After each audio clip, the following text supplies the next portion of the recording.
Moltíssimes gràcies, Joan i Espai Sonor, doncs, per convidar-me a parlar avui d'aquest tema, que és un tema que realment m'apassiona per diversos motius, no? I que intentaré explicar, perquè crec que enllaça més molt bé amb el que el David ens ha estat explicant i intentaré també explicar-ho o argumentar-ho al llarg de la presentació. Només per ubicar-vos una miqueta, jo m'he dedicat, el David parlava de que som professionals que hem viscut o hem estat part de la transformació de mitjans, és així, jo he estat a diversos grups, a Prisa, a Godó, a RBA, però una cosa que ja fa molts anys que m'ha interessat molt és la transformació dels mitjans, no? I ho he estudiat i he publicat 2 llibres, el de La reinvenció del New York Times, que es va publicar ja fa 8 anys, però que realment sempre que el miro, tot el que es deia ja segueix avançant i en la línia que es marcava, i més recentment, fa 2 anys, amb Clarín. Són els 2 mitjans que tenen més subscriptors digitals del món, un en parla en anglès i l'altre, i Clarín, en espanyol, no?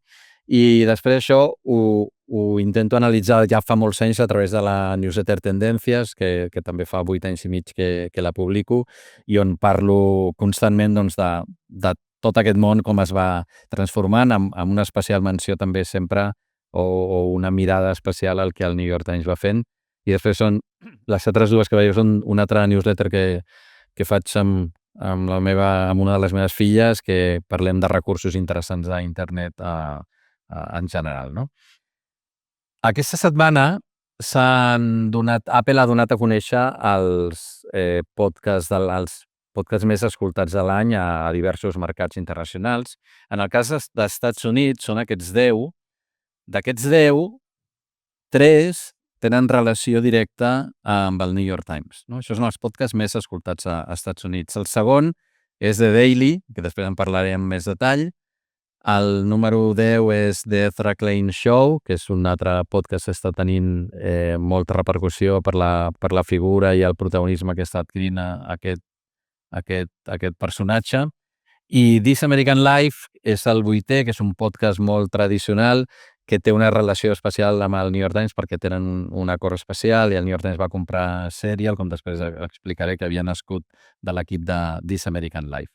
És a dir, un mitjà de comunicació que era un diari fa no tants anys només, ara mateix és absolut protagonista del món de l'àudio al mercat dels Estats Units, no? I a més, a part de tenir aquests podcasts, si mirem això és el rànquing d'ahir, està el tercer amb canals totals absoluts, doncs, això fa referència a les escoltes de cada dia, no? I del resum de l'any, el quart gran productor d'àudio dels Estats Units. Torno a dir, un mitjà que era un diari de paper, doncs, fa unes dècades, no? Per entendre una mica aquesta aposta que ha fet el New York Times, vull explicar una mica, ni que sigui a grans trets, algunes de les grans claus, jo crec que existeixen en el cas del New York Times, no? La clau que a mi em sembla més rellevant és l'aposta que ha fet el diari, que ha fet sempre i que ha redoblat aquests últims anys per la qualitat periodística i per diferenciar-se, no? Per oferir, ells diuen, un producte que sigui imprescindible, doncs, pels seus usuaris. Això es tradueix en coses com, per exemple, publicar menys però millor, apostar per la qualitat, no per la quantitat. I us poso un exemple d'això perquè s'entengui el que dic, no? I que no són paraules boniques, sinó que és una realitat. El New York Times avui dia té una redacció de 2.000 persones, 2.000 professionals, que no està mal. Quan jo vaig publicar el llibre, el 2017, eren 1.300. És a dir, que, de fet, és la redacció més gran que ha tingut en tota la seva història el New York Times, no? Amb 2.000 persones treballant a la redacció, el New York Times publica cada dia 200 peces informatives.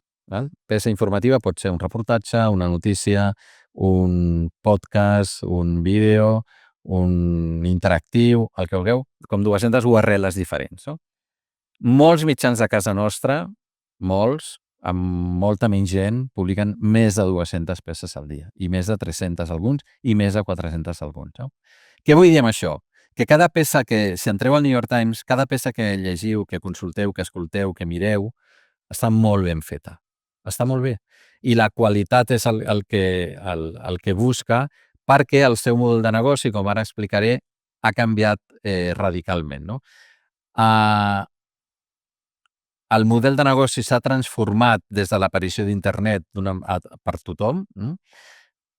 No queda un altre que adaptar-se al nou entorn de com es consumeix la informació, d'on venen els possibles ingressos i quin és el gran canvi que s'ha produït. En el cas del New York Times, si s'està produint m'atreviria a tot arreu, no? És que els usuaris ens estem convertint en els principals aportadors d'ingressos pels mitjans. No? I aquests ingressos, a més, cada cop són lògicament més digitals perquè el consum és més digital i diversificats perquè s'obre la necessitat de tenir diverses fonts d'ingrés. No?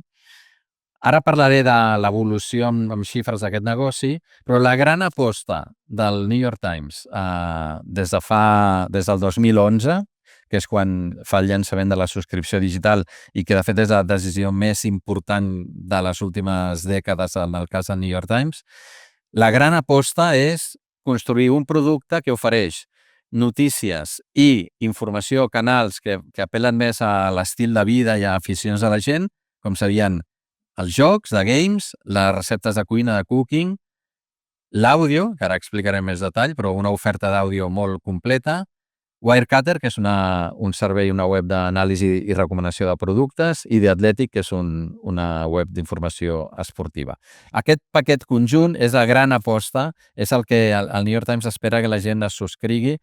No espera, ha aconseguit que la gent es subscrigui. De fet, les últimes xifres, presentades molt recentment, parlen ja de... té 12.330.000 subscriptors de pagament. 12.330.000, camí dels 15 milions que s'ha marcat aconseguir per l'any 2027.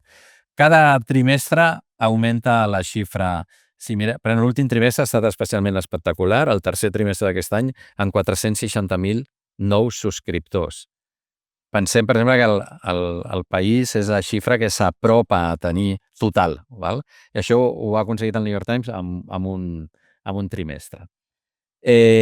I si mirem, quan us deia el tipus de subscriptor, perquè tu et pots subscriure o a tot aquest paquet conjunt o a cada un, hi ha qui només es vol subscriure a Cooking o qui només es vol subscriure a Games, doncs ja el 50% de la gent s'apunta al producte conjunt i després hi ha que fa només notícies o altres productes individuals, o els subscriptors, aquell 5% que veieu a dalt, són els subscriptors que encara té del paper, que va caient poquet a poquet, però encara té 500 i pico mil subscriptors. No? Quan mirem els ingressos totals i veiem després de la gran crisi del 2007-2008, financera mundial, que és un moment molt difícil, aquí el 2011 és quan es llença la subscripció digital i veiem, això són els ingressos totals del New York Times. No? És un mitjà que ja està amb més de 2.500 milions l'any passat i aquest any creixerà, no sé, un 10% potser o un 9%, ja veurem, no? Hi ha beneficis, que això és també lo interessant, el New York Times torna a guanyar, doncs, no sé, 300 milions de dòlars l'any, més o menys nets, no? Parlo. I quan us deia que ha canviat radicalment la foto de com arriben els ingressos, això és la demostració. Aquí veiem els últims 25 anys d'evolució dels 3 tipus d'ingrés que té principal. Circulació són els usuaris, el que paguen per primera la subscripció al paper i després, i ara és sobretot subscripció digital. Veieu la corba, no cal explicar massa més. La publicitat ha anat caient, els últims anys es manté una mica millor, però va caient, i altres són aquestes altres vies alternatives com el comerç electrònic, la venda de drets de continguts per fer altres productes, etc., que va augmentant. Si mirem per categories més específiques, si us preguntés com ingressa diners al New York Times, d'on venen els diners? Doncs mireu, la subscripció digital ja és el gruix absolut, és pràcticament el 50% de tots els ingressos que té el New York Times, no? La subscripció impresa va caient cada any una miqueta, i després la publicitat digital, altres, i la publicitat impresa, que ja representa un petit percentatge. La publicitat impresa era el 80% dels ingressos del New York Times fa 30 anys o així, no? O sigui que el canvi és absolut, no? I si mirem una mica l'evolució percentual d'aquests això, veiem el que creix més a subscripció digital, també la publicitat digital, i el que cau més a publicitat al paper. Això en percentatge, perquè a vegades les xifres, per tenir una idea més clara, com us deia, gairebé 50% dels ingressos totals venen dels subscriptors digitals, d'aquests 12.330.000 subscriptors digitals, i després els altres, no? I aquesta és l'evolució del paper, val? El paper dels subscriptors que tenia, doncs, a final de 2018, 924.000, ara estan a 570.000, l'última xifra, no? Tot això ho explico perquè s'entengui com encaixa l'aposta per l'àudio en aquesta aposta per la qualitat i per oferir un producte que la gent pugui considerar imprescindible, no? Parlant específicament de l'àudio, l'any 2005 és quan el New York Times fa la famosa integració, doncs, del món imprès i del món digital, que fins aleshores, com a molts mitjans, havien viscut separats. A l'any 2006, l'any següent, és quan neix la web mòbil i es llencen, en el cas del New York Times, els primers podcasts i blogs. A l'any 2011, curiosament, ja, doncs, que és quan s'inicien les subscripcions digitals, ja com una aturada, i es para una mica el tema per veure què caldrà fer, però 5 anys després és quan es rellancen definitivament els podcasts, i l'any 2007 és quan neix The Daily. The Daily és el podcast més important, més rellevant, és el podcast número 1 informatiu, no només informatiu, general dels Estats Units, el número 1 o el número 2.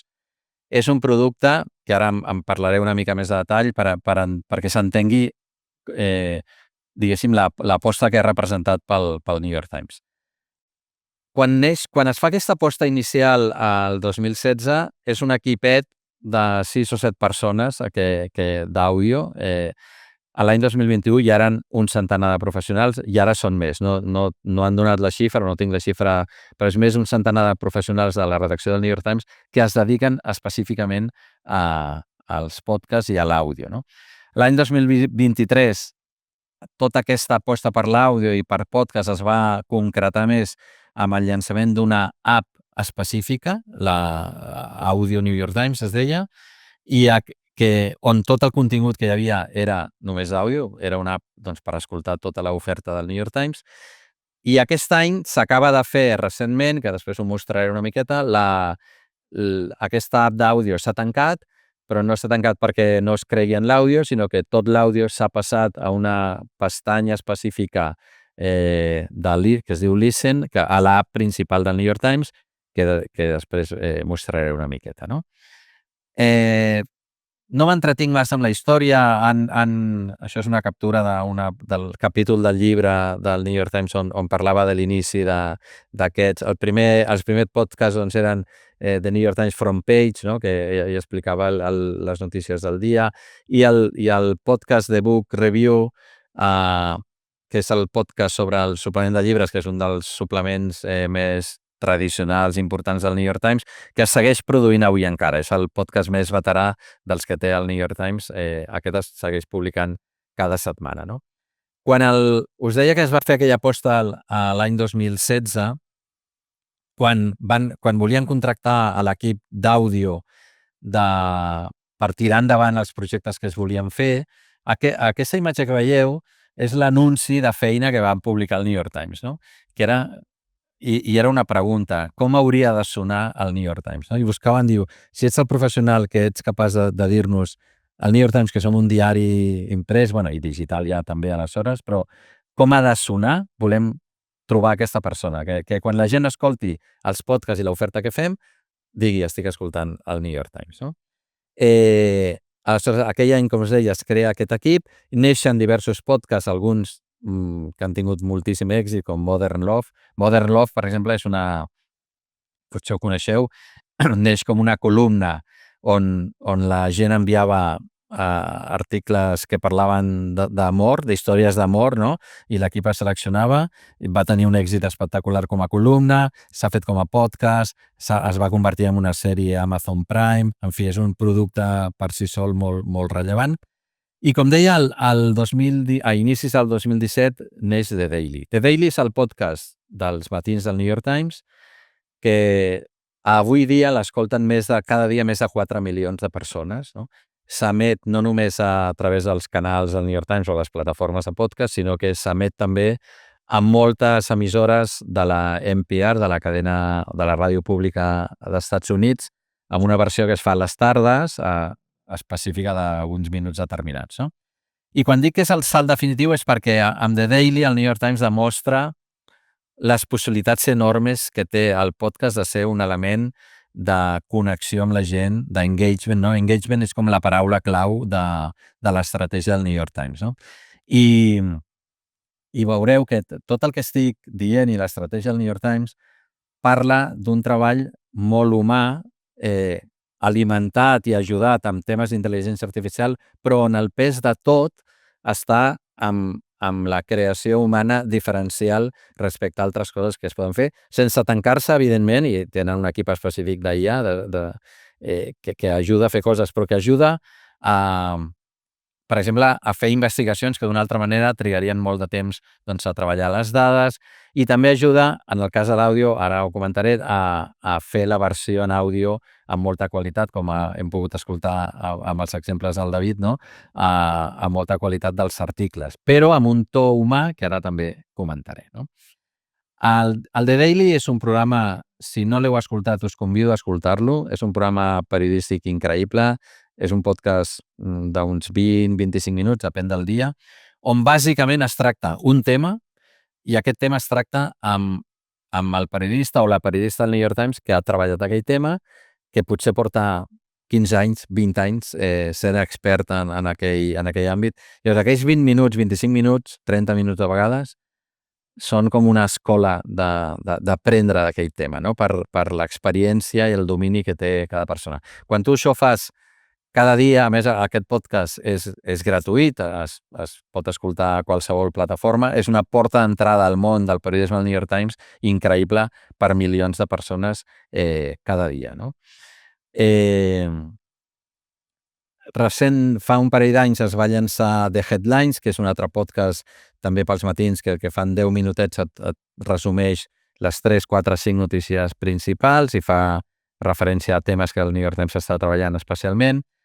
Si entrem a la home del New York Times, hi ha un apartat específic d'àudio, que aquí està desplegat, on pots trobar els diferents podcasts que té, les apostes del moment, un parell de newsletters que el New York Times té específiques sobre àudio. També sovint a la home, per exemple, aquí tenim, això és d'ahir, doncs el podcast de Headlines destacat pràcticament a l'inici del... És a dir, és una integració en el producte molt natural i molt, molt autèntica que li dona aquest suport, diguéssim, multimèdia, no? Aquesta és l'oferta actual, la passo ràpid, el The Daily, The Ezra Klein Show, que és el que vèiem abans, Hard Fork, que és un programa per a la tecnologia, que està molt bé, Mother Love, The Wirecutter Show, la web aquesta de recomanació de productes, tenen també un podcast setmanal on comenten productes recomanats, The Headlines que he comentat, The Interview és un programa setmanal on es fa una gran entrevista en profunditat amb personatges molt interessants i se li dona també un tractament amb vídeo molt, molt interessant. Matter of Opinion és un recull de les peces d'opinió que hi ha. Serial és la productora que va comprar el New York Times, famosa pel podcast Serial, no? Que va ser un gran boom també fa anys i que va produint diferents programes. Cannonball with Wesley Morris és un podcast dedicat a un dels, diguéssim, articulistes, columnistes molt conegut, igual que el de Ross Douthat. I finalment The Athletic Podcast, que és el podcast que fa l'equip de The Athletic, que de fet n'ha llançat ja algun més. The Athletic és el mitjà esportiu que té el New York Times, no? Aquesta aposta, a part de la producció pròpia, la va complementar l'any 2020 amb la compra de Serial Productions i amb aquest acord estratègic que mencionava al principi amb This American Life, no?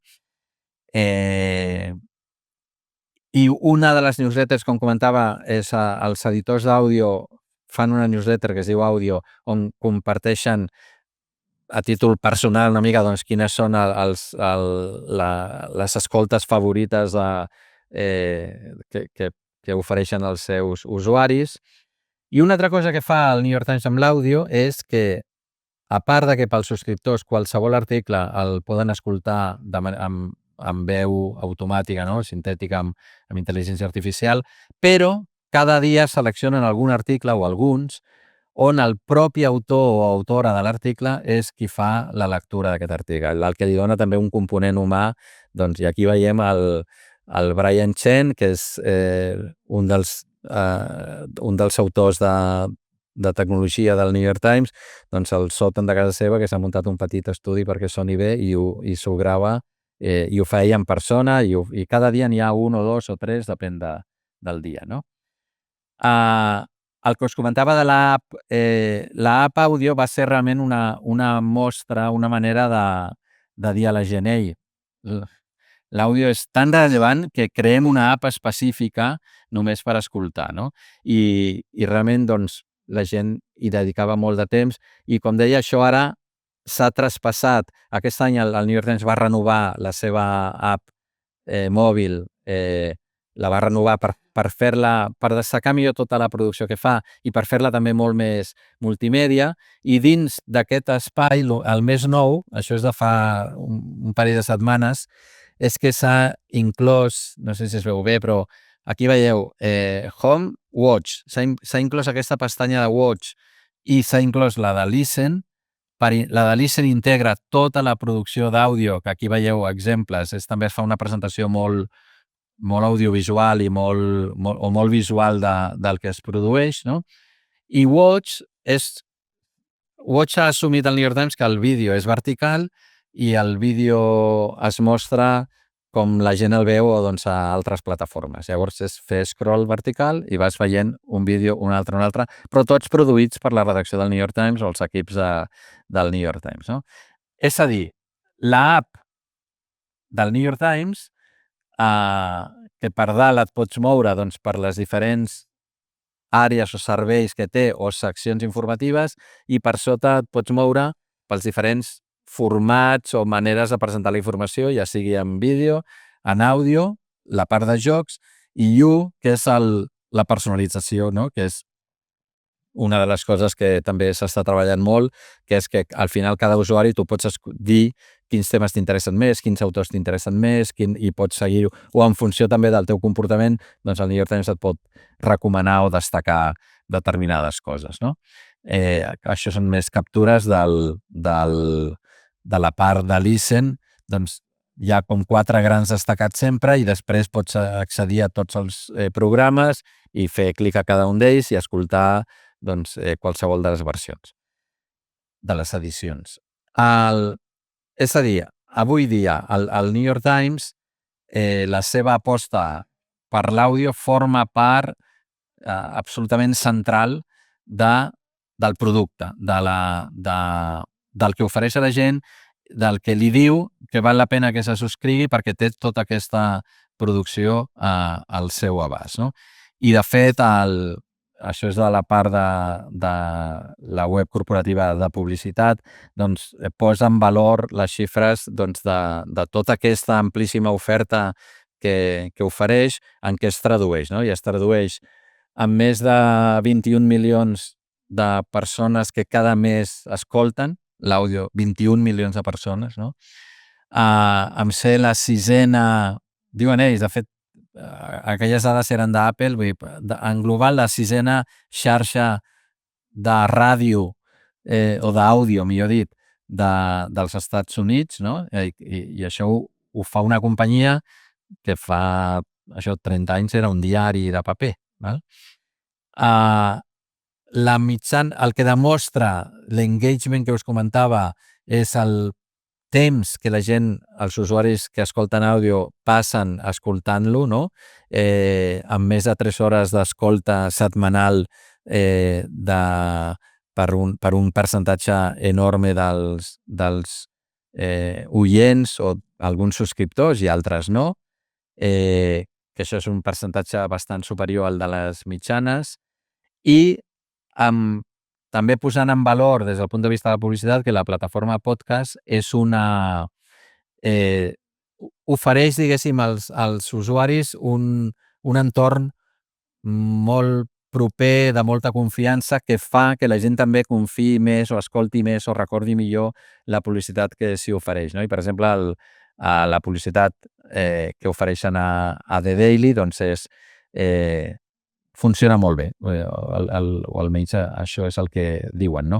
De fet, hi ha diferents formats pels anunciants, doncs poden agafar tota la xarxa de podcast i tenir presència, o agafar un podcast determinat i ser l'únic anunciant allà, o fer un pack dels que més t'interessin pels temes que tu vols tractar, agafar-te, per exemple, de Daily i ser l'únic que està durant tot el dia doncs, apareixent allà, i això té un impacte, recordem, que més de 4 milions de persones ho escoltaran, i altres formats. També hi ha una opció de publicitat programàtica, però que sempre està com per després de si no has tingut contractació més natural, no?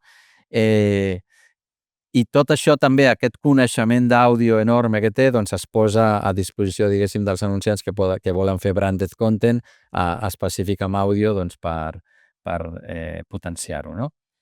I aquesta és una mica el que us volia transmetre, no? Jo crec que és un exemple. A mi el que més, diguéssim, més m'encaixa de tota aquesta oferta i proposta que fa el New York Times és que encaixa perfectament amb l'aposta per guanyar-se la confiança de la gent, per tenir un tracte directe amb la gent. És a dir, l'oferta diferenciada del New York Times, com veiem, és poca quantitat, poca relativament, no? Però poca quantitat si ho comparem amb altres, moltíssima qualitat en tot el que es fa, proximitat amb la gent, i no hi ha res, realment no hi ha res com l'àudio perquè aquesta proximitat sigui certa, no? De fet, en el The Daily, per exemple, al The Daily una cosa que sempre expliquen ells que els ha ajudat molt és a humanitzar les firmes que veien en el diari, no? Gent que potser tu fa 10 anys que veus que escriu sobre el Tribunal Suprem, però un dia l'escoltes, i l'escoltes durant 25 minuts explicant-te per què aquesta decisió del Tribunal Suprem és important o no, etc. no? O qui ha treballat temes, doncs, no sé, de gent d'immigració que intenten creuar la frontera i ha estat allà amb la gent en directe. Qualsevol cosa, l'àudio té aquest valor enorme que és de proximitat amb la gent i la connexió que es pot crear, no? I per això jo crec que el New York Times ha fet aquesta aposta per l'àudio tan rellevant, tan important, amb moltíssims professionals, amb un bon grup de programes i amb una aposta que només va endavant, diguéssim, no? Que no té... I molt integrada, com deien, en el conjunt de l'oferta de pagament del diari. Així que moltes gràcies.